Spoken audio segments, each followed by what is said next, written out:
नमस्कार, सुस्वागतम दर्शक जी। मैं बीएन फिर एक बार आप लोगों के साथ।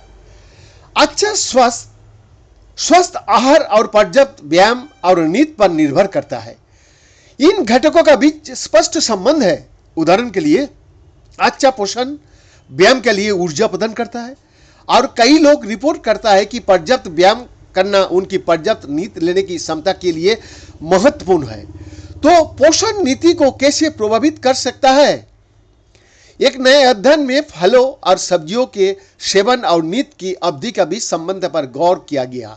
फिनलैंड की University of Helsinki, National Institute for Health and Welfare और Turku University of Applied Sciences की एक टीम द्वारा किया गया ये शोध फ्रंटियर्स इन न्यूट्रिशन में प्रकाशित हुआ है। जी हाँ, नींद हमारे शरीर का आराम करने और जागने का दौरान की गतिविधियों से जबड़ने का मौका देती है। हमारे दिल, रक्तवाहिकाएं, मांसपेशियों, कोशिकाएं, प्रतिरक्षा प्रणाली, संगठनात्मक क्षमताएं और स्मृति निर्माण क्षमता इष्टतम कामकाज के लिए नियमित स्वस्थ नींद पर ही निर्भर करती है। और 2019 का एक अध्ययन से पता चलता है कि जागने का दौरान होने वाली डीएनए क्षति की मरम्मत के लिए नींद महत्वपूर्ण है। आरामदायक नींद 3 से 5 रात्रि चक्रों में होती है, जिनमें से प्रत्येक औसतन 90 से 120 मिनट तक चलता है। प्रत्येक चक्र के दौरान हम नॉन रैपिड आई मूवमेंट नींद के एक चरण से शुरू हो जाता है, फिर उनसे बाहर निकलने से पहले नॉन आरईएम नींद की 2 लगातार गहरी अवधियों से गुजरना पड़ता है। हमारी नॉन आरईएम नींद तब तक हल्की और हल्की होती जाती है जब तक हम आरईएम चरण तक नहीं पहुंच पाते, जिसका बाद एक नया चक्र शुरू होता है। ये या हम जग जाता है। वयस्कों की प्रति रात 7 से 9 घंटा सोने का लक्ष्य रखना चाहिए। हालांकि हाल के अध्ययन से पता चलता है कि वयस्कों में अनिद्रा और कम नींद की अवधि आम होती जा रही है।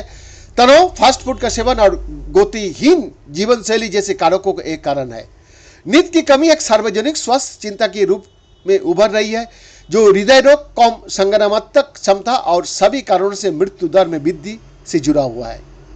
इस नए अध्ययन में शोधकर्ता यह पता लगाने का कोशिश किया कि नींद की अवधि फलों और सब्जियों की खपत को कैसे प्रभावित कर सकता है, और इसके विपरीत उन्होंने ये भी जांच की कि व्यक्तिगत क्रोनोटाइप, सुबह या शाम जैसी गतिविधियां, समय प्राथमिकताएं, आहार विकल्पों और नींद की अवधि में क्या भूमिका निभा सकती है। विश्व स्वास्थ्य संगठन की सिफारिश है कि लोगों को प्रतिदिन कम से कम 400 ग्राम फल और सब्जियां खानी चाहिए, जबकि नार्डिक मंत्रिपरिषद के सबसे हालिया सलाह में इसके अधिक सेवन का सिफारिश किया गया है, जिसमें 500 से 800 ग्राम सब्जियां, फल और जामुन खाने को प्रत्याशित किया गया है, जिसमें से आधी खपत सब्जियां से होनी चाहिए। हालांकि अध्ययन से पता चलता है कि कई देश में वयस्क को न्यूनतम सेवन को पूरा नहीं करता है। नए शोध के अनुसार केवल 14% फिनिश पुरुष और 22% फिनिश महिलाएं प्रतिदिन न्यूनतम 500 ग्राम जामुन, फल और सब्जियां का सेवन करती है। शोध दल ने नेशनल फिनहेल्थ 2017 अध्ययन से विवरण की जांच की। कुल 5043 वयस्क जिसकी आयु 18 वर्ष या उससे अधिक, 55.9% महिलाएं, औसत आयु 55। उन्होंने कई 12 महीने में अपने सामान्य दैनिक भोजन सेवन की संरचना और आवृत्ति पर 134 आइटम प्रश्नावली का विस्तृत उत्तर प्रस्तुत किए और 24 घंटे की अवधि के भीतर अपने क्रोनोटाइप और सामान्य नींद की अवधि का रिपोर्ट की। बीएन का एक्सक्लूसिव रिपोर्ट।